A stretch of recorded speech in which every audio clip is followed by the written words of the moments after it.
parce qu'ils ont choisi la ligne d'un parti à la convocation du président de la République, d'après ce qu'il a dit.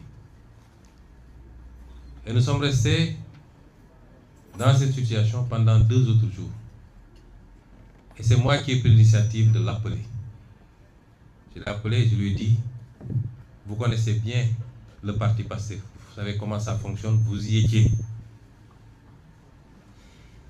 Le parti PASTEF est très organisé. Quand le président Macky Sall a souhaité me rencontrer en tant que président de PASTEF, lors de l'épisode de la Covid, je lui ai dit, vous étiez là. On a convoqué le bureau politique pour apprécier. Et l'avis majoritaire était qu'il fallait aller répondre. On ne s'en est pas arrêté là. On a fait une conférence avec l'ensemble des 46 départements qui ont donné leur opinion. Ensuite, avec la diaspora. Chacun a donné son opinion et l'avis majoritaire, c'était qu'il fallait répondre à cette convocation. C'est ça qui m'a amené, pour la première fois au palais à une rencontre avec le président Macky Sall. Et c'est comme ça que ça se passe. Quand le président Diouf a voulu avoir le président Wade dans son cabinet, dans son gouvernement, il l'a appelé, ils en ont échangé, ils sont accordés sur l'essentiel. Et ce président Wade, on lui a notifié les portefeuilles ministériels et il a choisi ses collaborateurs. C'est comme ça que ça se passe. Donc vous ne pouvez pas venir contourner le président du parti, les instances du parti, appeler les gens individuellement. Or, nous ne vous avons pas fermé la porte. Si vous m'appelez, malgré tout ce qui s'est passé entre nous, toute la discourtoisie qu'il y a eu dans nos relations, et malgré tout ce qu'on a fait pour vous, mais malgré tout, si vous m'appelez, je viendrai répondre. Et on discutera. Il a refusé en disant qu'il ne recevrait pas. Je lui ai dit maintenant, j'ai l'impression que le problème est devenu un problème personnel. Je ne sais pas qu'est-ce que je vous ai fait. Je ne sais pas pourquoi il y a une fixation sur ma personne. Je ne sais même pas si c'est une fascination. Je ne sais pas quel est le problème. Mais je m'écarte et je désigne 4 membres du parti qui sont tous des caciques de ce parti et qui ont tous une relation particulière avec toi.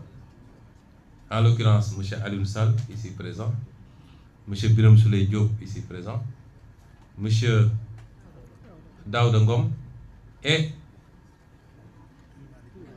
M. El Malick Ndiaye. Il m'a dit, je ne vais pas les recevoir parce qu'ils m'ont manqué de respect, quand cela ne tient. J'ai essayé de le convaincre. Finalement, il a dit, le Premier ministre va les recevoir. Ils sont allés voir le Premier ministre et ils ont discuté sur les questions que le parti avait soulevées, notamment la gestion de la dette, le pouvoir d'achat des Sénégalais, son maintien, à défaut de baisser au moins son maintien au niveau actuel. Ça a été un combat pendant des mois et des mois à la primature.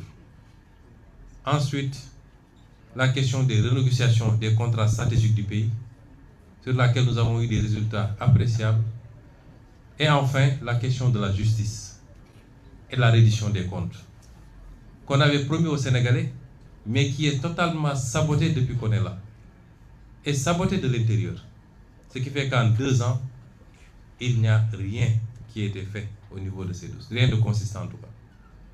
Il dit, ces questions, c'est des préoccupations du parti.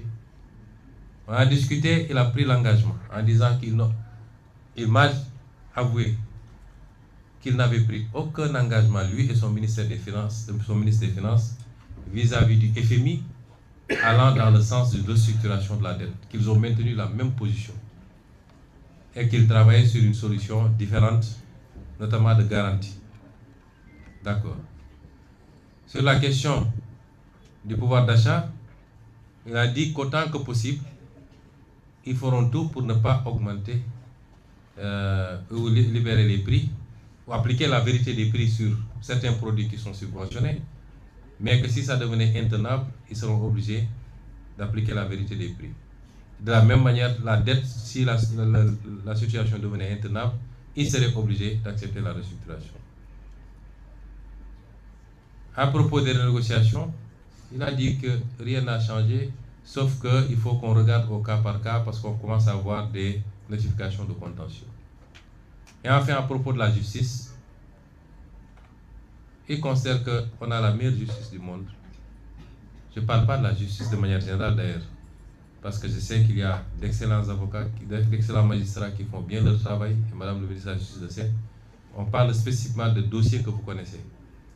Et lui, il considère que ça se passe très bien, ce qui n'est pas mon cas, et ce qui n'est pas le cas de la majorité des Sénégalais qui considèrent qu'il y a un problème de justice dans ce pays. Et le casting qui a été fait au niveau du ministère de la Justice ne nous rassure pas, parce que voilà un acteur qui était au cœur des dossiers traités par certaines juridictions.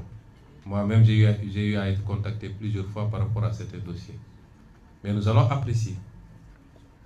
Nous avons nos doutes, mais nous allons apprécier. Et nous ferons le nécessaire à partir de l'Assemblée nationale, rassurez-vous. Donc, toutes ces réponses sont en demi-teinte. Et sur la dernière question, elle n'est pas convaincante. Ça veut dire que je n'ai pas été convaincu. Ensuite, nous avons discuté du gouvernement. Je lui ai dit, PASTEF est le parti majoritaire qui détient 130 députés sur 165 à l'Assemblée nationale. C'est le parti majoritaire. En démocratie, si les choses se passaient normalement, si vous avez un problème avec le Premier ministre, si c'est le Premier ministre lui-même qui vous pose problème, vous demandez au parti majoritaire de désigner un autre Premier ministre et de former un gouvernement. Et je vous l'avais proposé depuis très longtemps. Vous ne l'avez pas fait et vous êtes... J'en profite pour lui demander de rester technocrate, de sortir du jeu politique, puisqu'il a été choisi pour être un technocrate, d'après ce qu'on nous dit. Il n'a qu'à s'en limiter à ça, parce que je sais beaucoup de choses sur ce qui se passe et ce qu'il fait. Par courtoisie, j'ai été très courtois avec lui jusqu'à présent. Il ne faut pas qu'il nous provoque. Monsieur le Premier ministre Al-Amin Lo, restez à votre place. Le champ politique n'est pas le vôtre. J'ai dit, vous n'avez pas choisi. Vous n'avez pas donné la possibilité de choisir. Vous choisissez sans nous informer. Mais, malgré tout, on ne boude pas. Pour la formation du gouvernement et la courtoisie de nous appeler, on discute. Moi, je suis décalé, je n'ai pas de problème. Mais je suis le président du parti.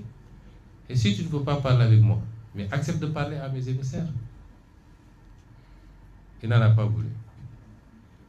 Donc, depuis temps-là, il a demandé, il a accepté que les émissaires rencontrent le Premier ministre. Ce qui a été fait, celui-là a enregistré et a promis de rendre compte au président qui ne reviendra. Le lendemain, il a appelé pour dire que le président allait me contacter pour qu'on discute. Il ne l'a pas fait. 2 jours, 3 jours, 4 jours, jusqu'à hier, avant-hier nuit, il m'a envoyé un message vers 23 h pour me demander de passer au palais. Ce que je ne pouvais pas faire. Et on s'était donné rendez-vous le lendemain, c'est-à-dire hier matin à 8 h. Je me suis rendu, nous avons discuté de toutes les questions que j'ai soulevées.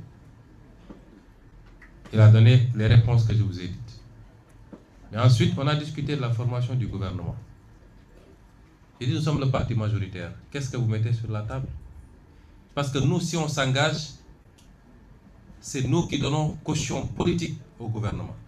Parce que je ne vois pas de formation politique digne de ce nom, capable aujourd'hui d'assumer la place de PASTEF. Et on ne peut pas former un gouvernement, gérer un exécutif sans une assise politique sérieuse. Ça n'existe dans aucun pays du monde. Ce qui se passe est inédit. Hier, on a eu un gouvernement qui est un gouvernement suspendu, sans ramification, sans assise politique. Historiquement, le Parti socialiste a dirigé pendant 40 ans avec une assise politique très, très solide, passé de parti unique jusqu'à la perte du pouvoir. Le PDS pendant 12 ans avec un parti démocratique solide et des satellites autour. L'APR pendant 12 ans avec la même configuration. Mais dites-moi, aujourd'hui, il y a quoi autour de Bassirou Diomaye Faye?